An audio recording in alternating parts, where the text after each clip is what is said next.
आप देख रहे हैं केडीएस न्यूज। बेहतरीन खबर के हमारे चैनल को लाइक और सब्सक्राइब करें। पर उपस्थित था। मैं क्योंकि डाइवर्जन होकर के दूसरे स्तर पे गया था, इसलिए मेरा भी वहाँ पर पहुँचने का कोई मकसद नहीं था, ना कोई उसका औचित्य था। और जिस तरह से उन्होंने घटनाएं की हैं, तो अगर मेरा बेटा भी वहाँ पर होता तो उसको भी वो पीट कर हत्या कर देते, ये निश्चित था। अब किसान आंदोलन में जो जुड़े हुए नेता हैं उनको समझना होगा कि उनके आंदोलन में अराजक तत्व न जुड़े। जिस तरह से वो देश में अशांति और अस्थिरता फैलाना चाहते हैं, उसी क्रम में इनका प्रयास है। ऐसे लोगों को निश्चित रूप से आंदोलन से बाहर होना चाहिए। हमारे कार्यकर्ताओं की बहुत दुखद मृत्यु हुई है। हमारे 3 कार्यकर्ता और हमारा खुद का ड्राइवर वो मारा गया है, गाड़ियों को जलाया गया है। हम इसके विरुद्ध एफआईआर कराएंगे, वीडियो हमारे पास है। और ऐसे सारे लोगों को जो इसमें शामिल हैं उन पर दफ़ा 302 का केस भी लगाया जाएगा। और उसके साथ साथ जो भी दंडात्मक कार्रवाई होगी वो मैं करूंगा। अपने कार्यकर्ताओं के साथ मैं खड़ा हूं, उनके परिवार के साथ मेरी संवेदना है। और वो सारे मुकदमों को एफआईआर दर्ज कराने के बाद कोर्ट तक ऐसे लोगों को सजा दिलाने का काम मैं स्वयं करूँगा।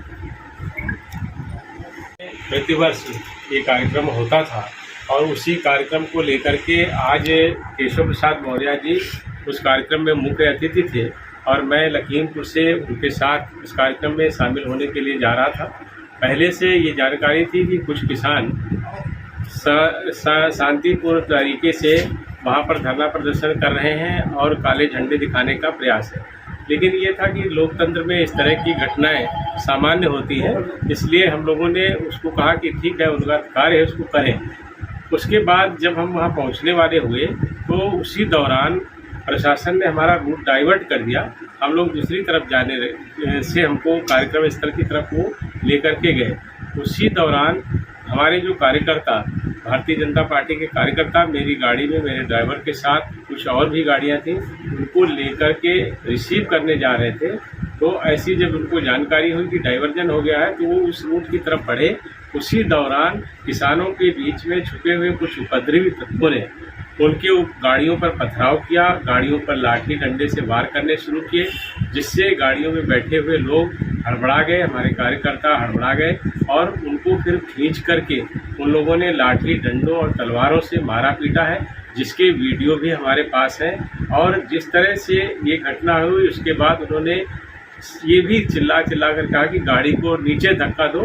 गाड़ियों को नीचे खाई में सड़क से उन्होंने धकेला है, उसका भी वीडियो है। उसके बाद उन्होंने गाड़ियों में आग लगाई, गाड़ियों की तोड़ फोड़ की और इस तरह की घटनाओं को अंजाम दिया है। निश्चित रूप से किसानों के बीच में छुपे हुए उपद्रवी, जैसे लगातार किसान आंदोलन शुरू होने के समय से ही बब्बर खालसा ऐसे बहुत सारे आतंकवादी संगठन लगातार ये प्रयास कर रहे थे कि देश में अशांति को फैलाया जाए, देश में अराजकता बढ़े।